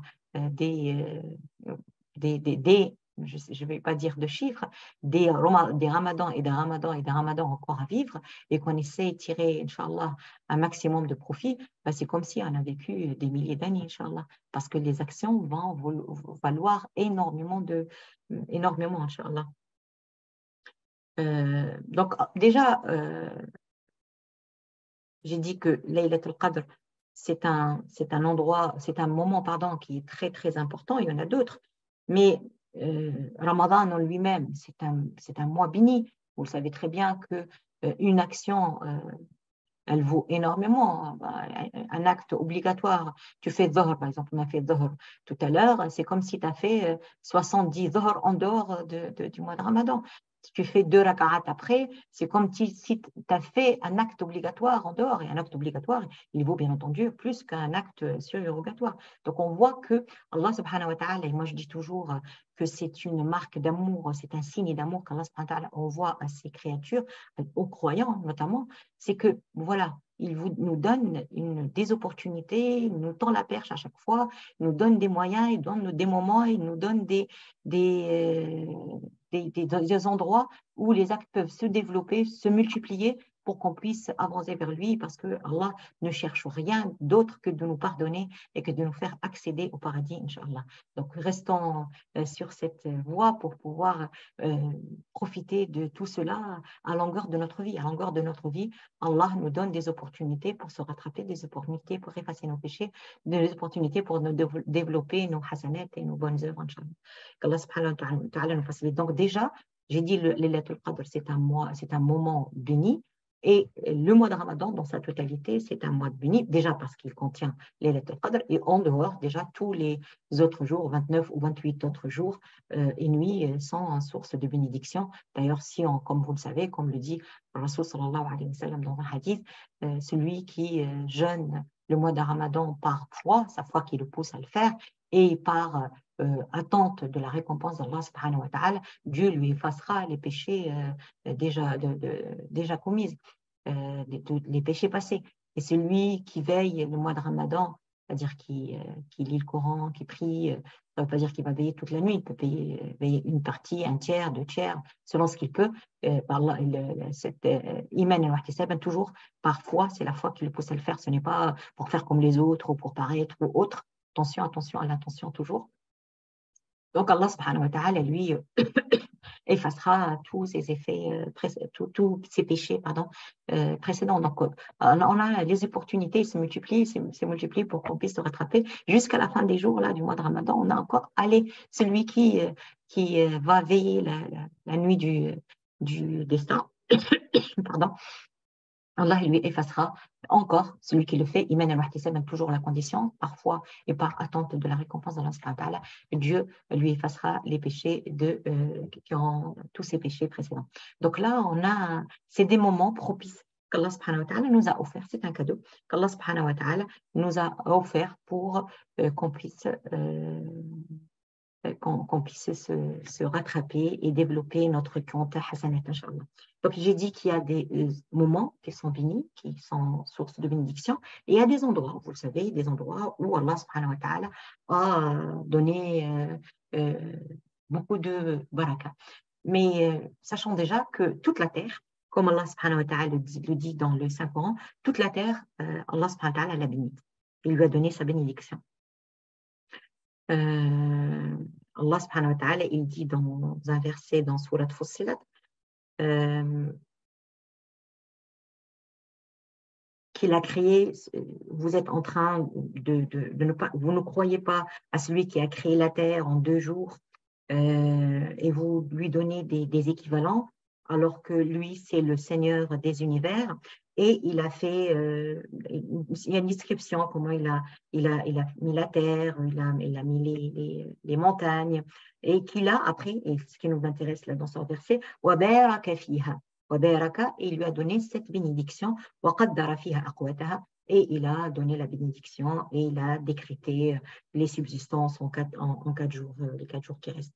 Donc on voit que Allah subhanahu wa ta'ala, il a béni, là c'est explicitement dit, Allah subhanahu wa ta'ala, wa baraka fiha, il a béni la terre. Ceci, je dis dans Surat Fussilat. Donc, certains savants sont partis pour expliquer c'est quoi la baraka qui est donnée à la terre. Donc, certains ont parlé de le fait de donner de mettre des mers, de mettre des rivières, de faire pousser les arbres, de faire pousser les fruits, de multiplier les biens en général, de les faire développer, de créer des différentes variétés d'animaux, de faire en sorte que la terre, elle est pure et qu'on peut la tahur, donc elle est pure, et qu'on peut la prendre comme mosquée, c'est-à-dire comme lieu de prière là où on se trouve, qu'il a créé les montagnes, et Dieu sait la valeur des montagnes et leur bienfait. Et il a créé le fait d'avoir créé tous les bienfaits que nous aurons besoin et toutes les substances. Donc, là, on voit que toute la terre, de par tout ce qu'Allah subhanahu wa ta'ala a mis dedans, il y a al-baraka. Et puis après, il y a certains endroits où Allah subhanahu wa ta'ala a spécifié, comme par exemple al-buqa al-mubaraka, nashajara. Donc l'endroit où il a dit, on a dit tout à l'heure, Mecca. Allah subhanahu wa ta'ala, inna awwala baytin wudi'a lin-nasi alladhi bi Bakkata mubarakan. Donc Mecca, la Mecque, c'est un endroit qui est béni. La mosquée, le Bayt al-Haram, c'est un endroit qui est béni. Donc, après, le Masjid al-Aqsa. Ça, c'est des endroits. On fait vite pour que. On avait dit Bilad al-Sham. On sait que j'ai dit tout à l'heure, les jibel sont les réservoirs, si vous voulez, de toutes les bienfaits qui peuvent toucher les êtres humains sur Terre. Et en plus du pouvoir tempérer le temps et ainsi de suite. Donc on avait dit le Masjid al-Haram, on avait dit, vous savez que le Masjid al-Haram, si on y prie, c'est comme si on a prié. Donc déjà le Masjid de Médine. Le Masjid de Médine, Allah subhanahu wa ta'ala, il dit, celui qui fait une prière dans la mosquée de Médine, ma mosquée, lui il dit, c'est comme si il a prié 1000 prières en dehors, sauf le Masjid al-Haram. Le Masjid al-Haram, il a plus. Hein, à la Mecque, c'est plus que Médine. À Médine, c'est déjà 1000. À la Mecque, c'est 100 000. Donc, on voit que donc, ces endroits, là, tu vas passer 10 jours ou tu vas passer 5 jours ou quoi. Si tu fais tes prières dedans, on va imaginer la quantité de hasanat et les bienfaits qu'Allah subhanahu wa ta'ala avec lesquels va nous combler. Masha'Allah. Donc, c'est pour rester toujours dans cette même réflexion, c'est que c'est un signe, c'est c'est une démonstration d'amour de la part de Dieu. Hein. Il faut le réfléchir et le penser de la sorte pour pouvoir profiter au maximum et être dans la gratitude. Être dans la gratitude lorsqu'on a la possibilité d'y vivre ou la possibilité de faire le bien ou de se rattraper. Comme là, le fait de vivre le mois de Ramadan, il faut qu'on soit dans la gratitude. Comme j'ai dit au début, c'est un bienfait de Dieu. Dans la gratitude, ça veut dire quoi? Ça veut dire être reconnaissant vis-à-vis de Dieu, être remerciant et voilà, se plier à ses ordres et ses enseignements et être le plus obéissant, le plus conforme aux ordres et aux enseignements d'Allah subhanahu wa ta'ala et de son prophète Muhammad sallallahu alayhi wa sallam. Toute cette baraka, donc j'ai dit que la prière, donc on n'oublie pas, la prière dans le Masjid al-Haram, c'est ألف صلاة فيما 100,000 صلاة فيما سواه. La prière à Médine, c'est ألف صلاة, la prière à la Mecque, c'est 100,000 صلاة. Le Masjid al-Aqsa, Allah subhanahu wa ta'ala, il a béni aussi, puisque le prophète sallallahu alayhi wa sallam a fait le voyage nocturne à l'Isra ou al-Mi'raj de là. Donc Allah a valorisé cet endroit déjà depuis les autres prophètes et avec le prophète sallallahu alayhi wa sallam. Donc barakna, lorsqu'Allah subhanahu wa ta'ala dit barakna hawla, on a béni ses alentours, ça veut dire qu'il a multiplié les biens et la baraka avec les arbres fruitiers, avec les rivières, avec les fleuves, et il y a plusieurs versets dans le Saint-Coran qui mentionnent cela. On parle comment Allah subhanahu wa ta'ala, il avait sauvé Lot et il a sauvé Nuh vers la terre qu'Allah a bénie pour les mondes. La ilaha illallah Muhammad Rasulullah, on avait cité déjà Bilad al-Sham, Jabal Tour Sina. Alors, si on arrive à parler des al-aqwal al-mubaraka, les paroles bénites. Donc, parmi les paroles bénites, on avait cité tout à l'heure Tahiyyatul Islam. C'est dire Assalamu alaikum wa rahmatullahi ta'ala wa barakatuh. Assalamu alaikum wa rahmatullah. Dieu nous dit que cette salutation, elle est à la porte de la bénédiction. Donc, lorsque tu vois quelqu'un, lorsque tu rencontres quelqu'un, lorsque tu rentres quelque part, même si tu es seul, adresse aux autres et adresse-toi cette salutation par qu'elle contienne la baraka. Alors que si on dit d'autres, peu importe, malheureusement, ça reste humain, hein, on peut le dire, mais ça n'apporte pas les hasanettes qui sont et la baraka que Allah subhanahu wa ta'ala a réservé à cette salutation qu'il a subhanahu wa ta'ala, qu'il y a, comment dirais-je, décrite en dire Mubarakatan tayyiba. Allah a dit que cette salutation, elle a la bénédiction et elle est bonne. Donc, il faut essayer de la multiplier. Allah subhanahu wa ta'ala aussi, il avait cité l'eau, j'en ai parlé. Comment, alors maintenant on arrive pour savoir, essayer de chercher ensemble comment acquérir la baraka. Comment l'acquérir, hein, comment on va l'acquérir. La première des choses, c'est de croire que c'est Allah qui détient la baraka. Ce n'est pas une personne ici et là. Et la meilleure façon de l'acquérir, c'est d'avoir une croyance en Allah subhanahu wa ta'ala, une croyance en son unicité, et que c'est lui le Seigneur, c'est lui le divin, celui qui a les noms et les attributs les plus parfaits. Donc, cette croyance qui doit être bien installée en nous, que c'est lui qui s'est dit al-baraka, elle va être notre guide, d'accord, dans toute recherche de baraka. Donc, Allah subhanahu wa ta'ala, il le dit d'ailleurs dans Surat Al-A'raf, Inna rabbakumullah. Inna rabbakumullah. Votre Seigneur, c'est Allah. Alladhi khalaqa as-samawati wal ard. Celui qui a créé les cieux et la terre en 6 jours. Et puis, il s'est mis sur Al-Arsh, sur le trône. C'est lui qui fait suivre la nuit au jour. Et il a créé les cieux, le soleil, la lune, les astres. Ils sont soumis à à sa volonté, à ses décrets. C'est lui qui crée. Walahul amr, c'est lui qui décide. Tabarakallah. Là vient al-baraka, la bénédiction, l'élévation, elle est à Allah subhanahu wa ta'ala, le Seigneur du monde. Donc on voit qu'on doit essayer de chercher.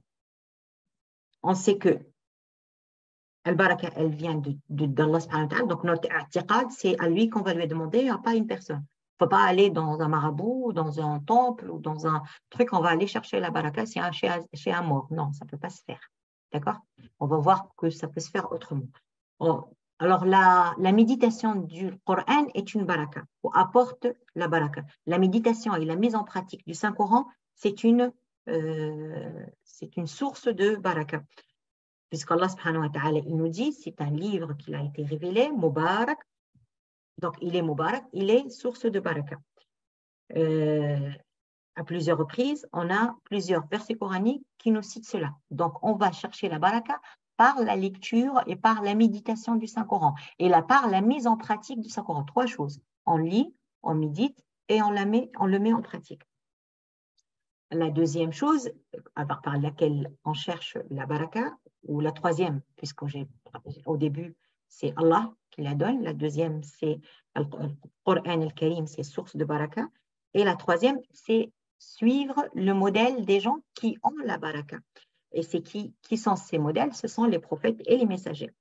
Donc, parmi les moyens par lesquels nous pourrons profiter de la baraka, c'est de suivre al-Mubarakin, ceux qui ont eu cette bénédiction, qui ont eu cette baraka. Ce sont les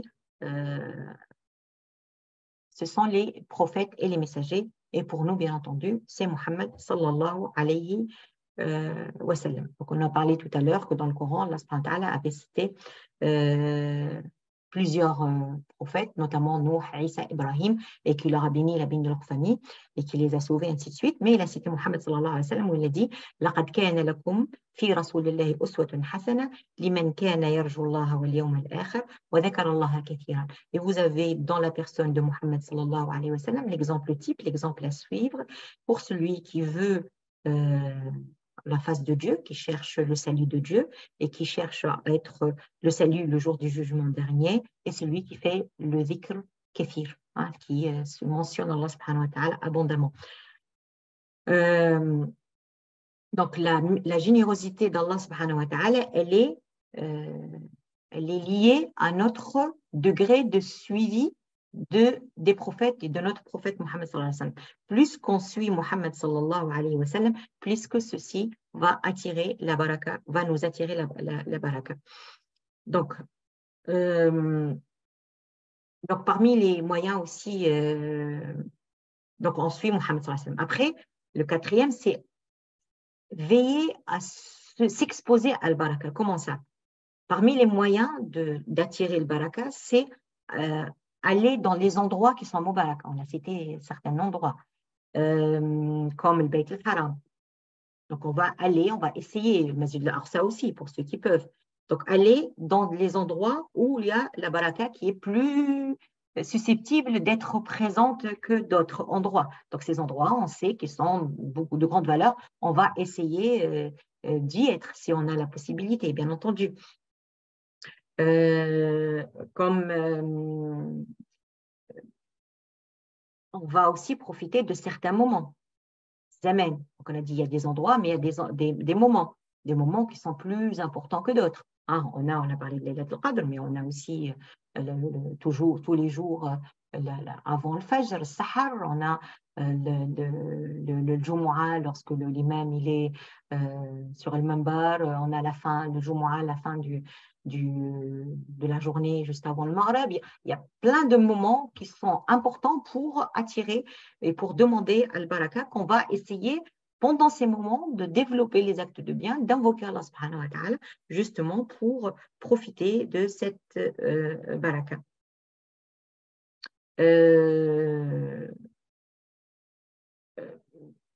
Parmi parmi les moyens aussi, vous savez que être là lorsqu'Allah subhanahu wa ta'ala descend la pluie, pendant la pluie, Allah subhanahu wa ta'ala, ses portes sont ouvertes et les invocations aussi sont exaucées. Allah subhanahu wa ta'ala, il nous donne, et là peut-être pour finir, je dirais la chose la plus importante qui donnera al-baraka, c'est être droit, la droiture. Allah il dit celui qui man amila salihan min dhakarin aw untha wa huwa mu'minun falanuhyiyannahu hayatan tayyiba.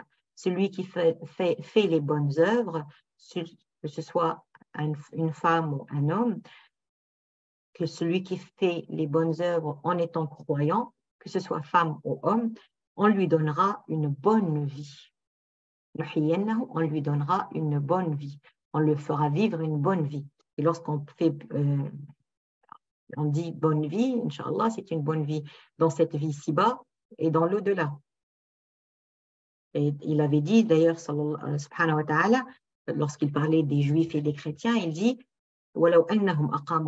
s'ils avaient mis en pratique la Torah et l'évangile et tout ce que Dieu a révélé, ils auraient mangé de ce qui descendrait vers eux et de ce qui pousserait sous leurs pieds, c'est-à-dire qu'Allah subhanahu wa ta'ala leur fera descendre les biens sabba, c'est-à-dire qu'il va les faire tomber comme la pluie, la richesse, la prospérité et donc Allah subhanahu wa ta'ala, si on suit ses ordres, c'est le meilleur moyen pour mériter al-baraka. Pour mériter al-baraka. Et d'ailleurs, il le dit d'une façon très, très claire dans un verset coranique où il dit si les gens de la cité, si les gens de la cité auraient cru et auraient fait les bonnes œuvres, on aurait fait tomber sur eux, descendre leur subsistance avec abondance. C'est-à-dire qu'il n'y aura pas, de restriction. S'il y a la foi avec la piété. Donc la foi, c'est ce qui s'installe dans le cœur, et la piété, c'est ce qui se concrétise par nos agissements, se concrétise par tout ce que nous faisons. D'accord? Donc la piété, si je peux la résumer rapidement comme l'a fait Sayyidina Ali radiallahu anhu, il dit, donc lui il donne cette définition, il dit at-taqwa, la piété c'est la mise en pratique de la révélation, al-amalu bit-tanzil, at-taqwa hiya al-amalu bit-tanzil wal-rida bil-qalil, se satisfaire de peu, hein? Ou bien avant tout ça, al-khawfu min al-jalil, craindre le majestueux, c'est une crainte. Al-amalu bit-tanzil, mais la mise en pratique de la révélation, c'est-à-dire que tu la vis. Al-rida bil-qalil, se satisfaire, la satisfaction, se satisfaire de peu. Et al-ista'dad li yawm al-rahil, se préparer pour le jour de départ.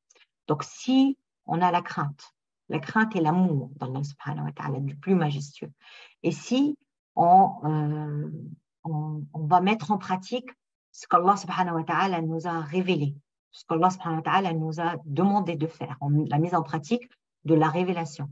Et si on est quelqu'un qui se satisfait de ce qu'Allah subhanahu wa ta'ala lui donne, et enfin on se prépare pour le jour de départ, qui peut être imminent, hein, qu'on n'a pas de date tous, quand est-ce qu'on va partir, Inch'Allah, que ça sera lorsque Allah subhanahu wa ta'ala sera satisfait de nous et qu'on aura développé, Inch'Allah, des actes de bien, que par leur intermédiaire, Allah nous accordera sa miséricorde et qu'on pourra accéder au paradis parce qu'on accédera, rappel, on n'accédera jamais au paradis par nos œuvres parce que nos œuvres restent toujours imparfaites et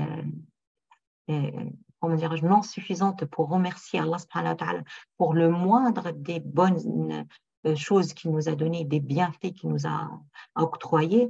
Donc, on rentrera au paradis par la miséricorde de Dieu, mais nous, on montre notre bonne volonté, notre ouverture, notre préparation, notre volonté tout simplement de faire le bien. On essaye de mieux qu'on peut de faire le bien et Allah subhanahu wa ta'ala nous pardonnera nos manquements, pardonnera nos péchés par sa miséricorde et nous fera accéder, Inch'Allah, au paradis.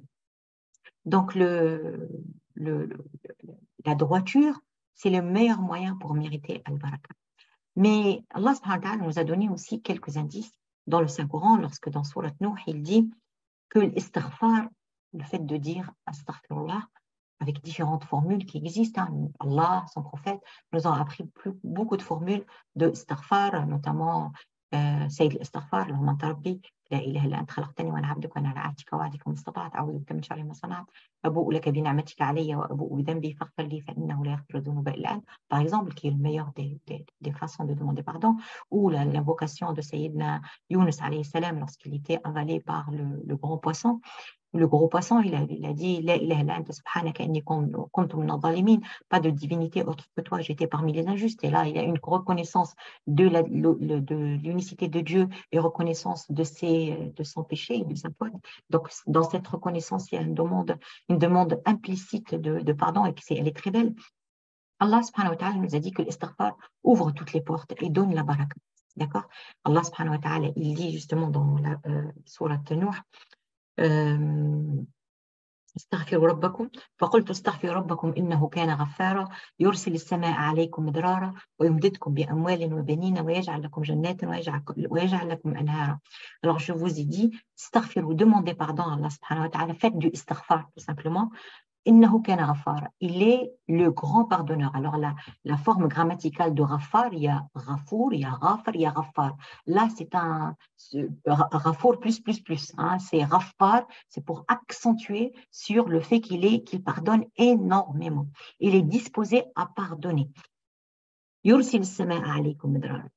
Alors, si vous faites l'istighfar sincère, bien entendu, il vous donne une pluie abondante, mais qui est bénéfique.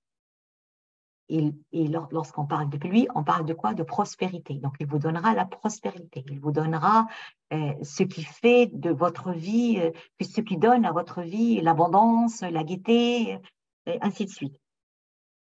Donc, عليكم مدرارا ويمددكم بأموال et il vous donne de la richesse. L'istighfar va donner la prospérité, va donner la richesse et va donner la progéniture, l'enfant. C'est ce que la personne ou les êtres humains aiment. Ils aiment bien être riches, ils aiment bien avoir une progéniture, ils aiment bien vivre dans la prospérité. Et il vous donnera des jardins, il vous donnera des terrains bien garnis, hein, bien plantés. Jannat, et il vous donnera des fleuves, des rivières. Donc, il vous donnera tout ce qui est bon tout ce que cherche un être humain dans cette vie ci-bas. Grâce à quoi? Grâce à l'istighfar. L'istighfar, c'est quoi? C'est demander, se remettre entre les mains de Dieu, demander son pardon et faire du istighfar. Que ce soit quelque chose à chaque occasion qu'on a l'opportunité de le faire, on le fait.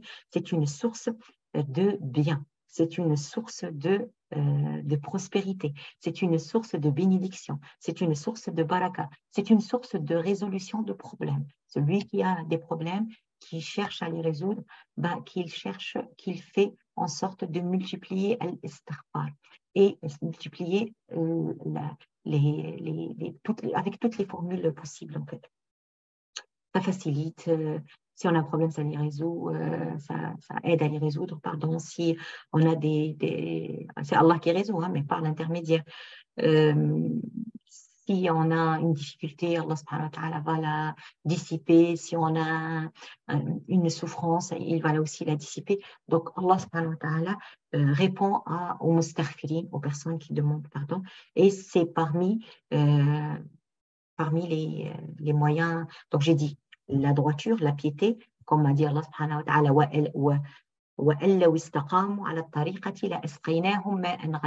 s'ils étaient droits sur la voie qu'on leur a inspirée, qu'on leur a donnée, nous leur aurons donné de l'eau en abondance. Et lorsqu'on parle d'eau, j'ai parlé tout à l'heure, c'est la prospérité.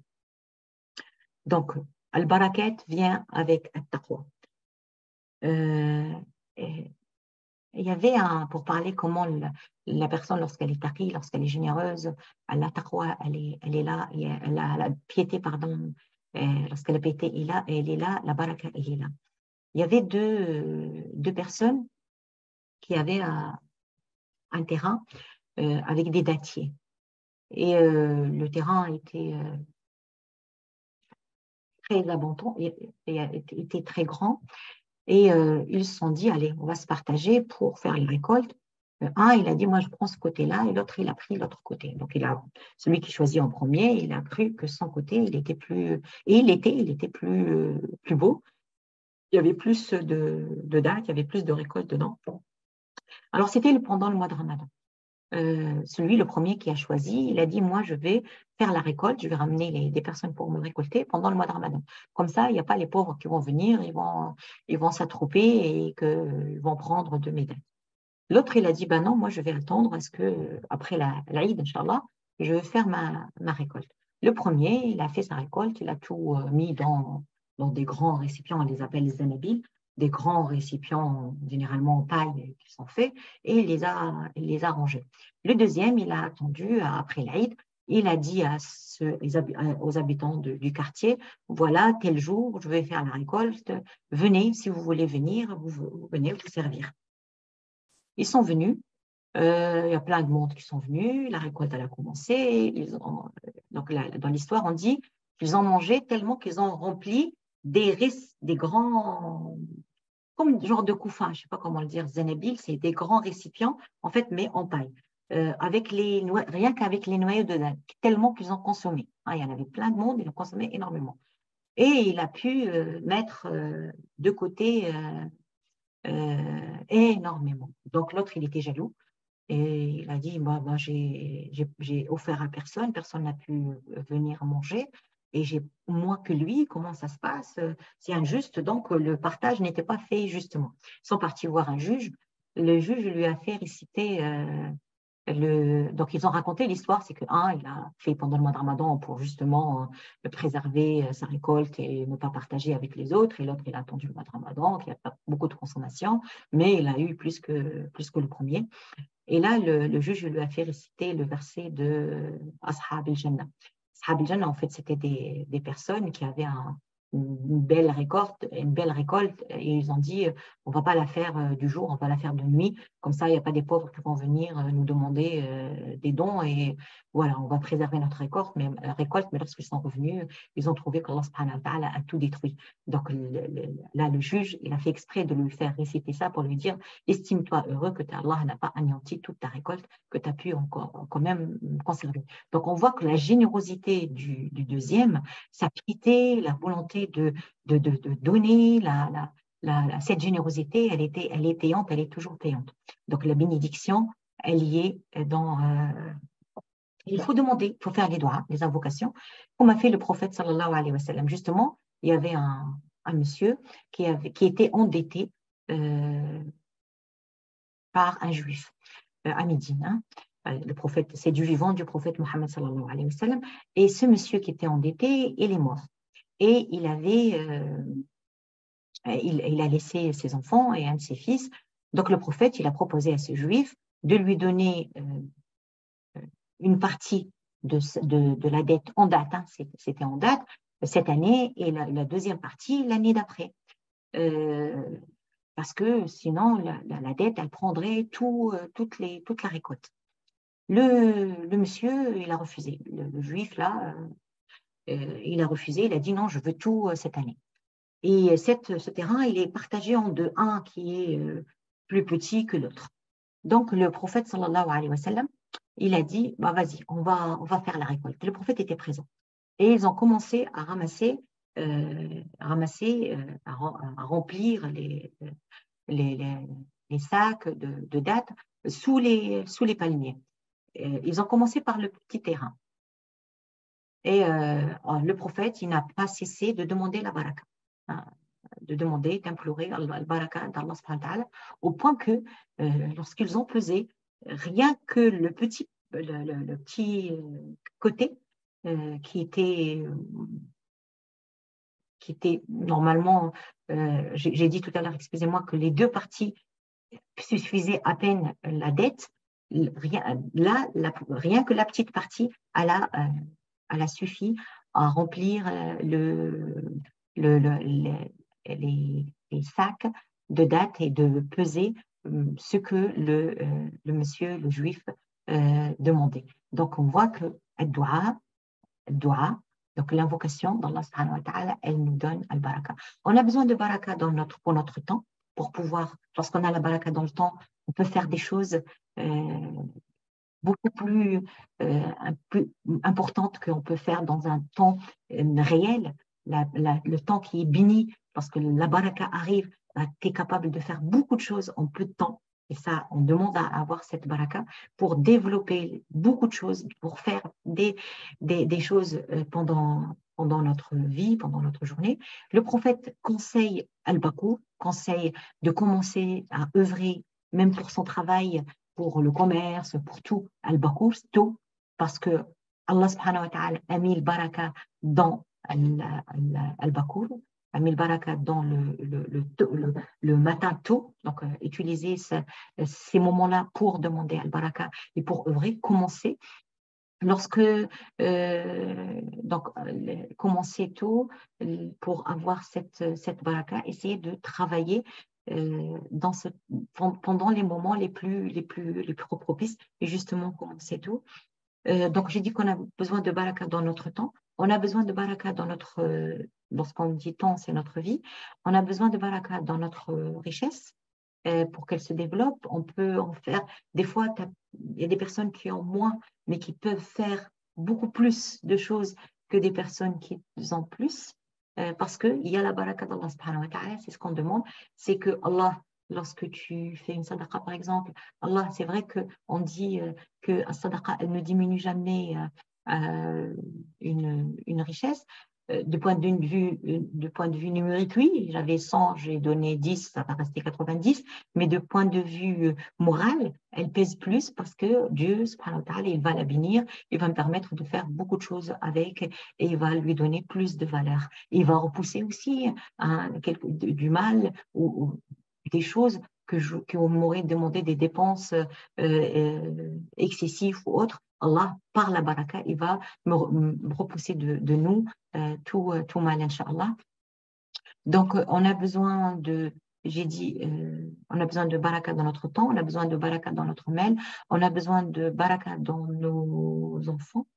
Il faut la demander, qu'Allah subhanahu wa ta'ala les protège, et cette baraka, elle s'acquiert par l'istighfar, elle s'acquiert par taqwa, par la piété, elle s'acquiert par la droiture, elle s'acquiert par les sadaqat, elle s'acquiert par les liens, l'entretien des liens familiaux, elle s'acquiert par toutes les œuvres du bien que nous pouvons développer. Inch'Allah, qu'Allah subhanahu wa ta'ala nous facilite tout ça et qu'il nous donne surtout un bon mental, un mental qui vit avec Dieu. Être dans la vigilance, vouloir faire le bien. Il y a une histoire qu'on raconte sur le père de Abu Hanifa. On nous dit qu'il y avait un jeune homme qui n'était pas très riche, qui était plutôt pauvre et qu'il avait faim et qui passait à côté d'un jardin qui avait des pommiers, il y avait des pommes qui sortaient sur la rue. Il en a pris un, il a commencé à manger, il a mangé jusqu'à la moitié, on nous dit, et puis à un certain moment, il s'est dit, qu'est-ce que j'ai fait? J'ai fait n'importe quoi, c'est vrai que j'avais faim, mais est-ce que j'avais le droit de manger quelque chose qui ne m'appartient pas sans demander la permission du propriétaire? Il est parti chercher le propriétaire à l'intérieur de ce jardin. Il a trouvé plutôt le gardien qui lui a dit, je ne suis pas le propriétaire, je ne peux rien te dire. Va le voir, il était à quelques heures de marche, on dit même que c'était un jour et demi de marche. Il est parti le voir, il lui a dit, voilà, j'ai fait une bêtise et j'ai voulu demander ton pardon, j'ai pris une pomme sans ta permission, je l'ai mangée et j'ai peur du châtiment de Dieu et je suis venu pour que tu me pardonnes. Ou, voilà, le monsieur lui a dit, non, je te pardonne pas. Il l'a laissé, il est resté l'attendre jusqu'à la prière de l'Asr. Il est sorti, le monsieur, et il l'a trouvé encore là. Il lui a dit, non, je ne te pardonne pas. Après, en réfléchissant, il lui a dit, je te pardonne à une condition, c'est que tu épouses ma fille. Il lui a dit, d'accord, pas de problème. Il lui a dit, mais ma fille, elle a un problème, elle est aveugle, elle est sourde, elle est muette et elle est handicapée, elle ne marche pas. Il était un petit peu contrarié quand même, ça lui fait mal qu'il va épouser une dame de la sorte, mais il était tellement accroché à se faire pardonner qu'il a accepté. Et ils se sont donné rendez-vous un jeudi après-midi. Il est rentré, il est arrivé dans la pièce. Et en rentrant, bah, il a parlé avec le monsieur, il a échangé avec lui. Et après, il a introduit dans une chambre. Il lui a dit, voilà, voici ta femme. C'est lui, c'est le père qui s'est chargé de la dot, de préparer le mariage et tout. En rentrant, bah, il trouve que, il a dit salam alaikum wa rahmatullah. La fille, elle lui répond, et il voit une belle fille bien étendue, elle est grande, elle a les cheveux bien fluides, bien lisses, bien lents. Elle était très lumineuse.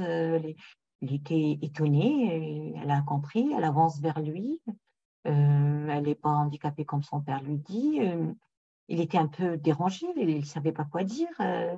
Il lui a dit, elle lui demande ce qui lui est arrivé. Elle a dit, bah, ton père m'a dit que tu es sourde, muette, aveugle, et que tu ne marchais pas, que tu... Il lui a dit, oui, mon père, il a dit la vérité. Dieu, je ne regarde pas le haram, je ne mange pas le haram, je ne écoute pas le haram, je ne me dirige pas dans les endroits illicites. Et là, nous dit l'histoire que cette union qui est fondée sur la vigilance, al-wara, la personne qui a peur de commettre un péché, d'être cette al-wara, c'est quelque chose de très grand, c'est de s'éloigner de tout ce qui est douteux en fait. Cette union entre ces deux personnes qui sont très bons, très pieux, très pieuses, a donné la naissance d'un grand savant, un des leaders des musulmans sunnites notamment, l'imam Abu Hanifa al-Nu'man. Donc là, on voit que parmi les résultats de la droiture, c'est la bénédiction déjà des enfants. Et qu'Allah subhanahu wa ta'ala nous garde, nous protège, nous préserve et nous donne la baraka dans tout. Sinon, il ne faut pas se dire que si on a malheureusement un problème ou une épreuve, c'est qu'on a mal fait, ça peut arriver parce que Allah subhanahu wa ta'ala veut nous rapprocher plus de lui, parce qu'Allah subhanahu wa ta'ala a voulu nous purifier davantage, nous élever davantage. On ne sait pas ce qu'il y a derrière les épreuves, ce n'est pas systématiquement parce qu'on a mal fait. Non, ça peut être, que Dieu nous préserve, mais avec les personnes qui sont droites, les personnes qui sont pieuses, les personnes qui essayent de faire le bien de mieux qu'ils peuvent, ben, c'est juste pour qu'ils puissent s'élever.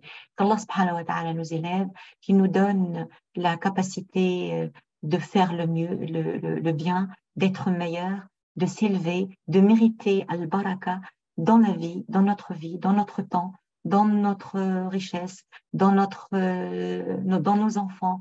Dans notre richesse, il faut être droit. Il ne faut pas avoir de riches. Hein,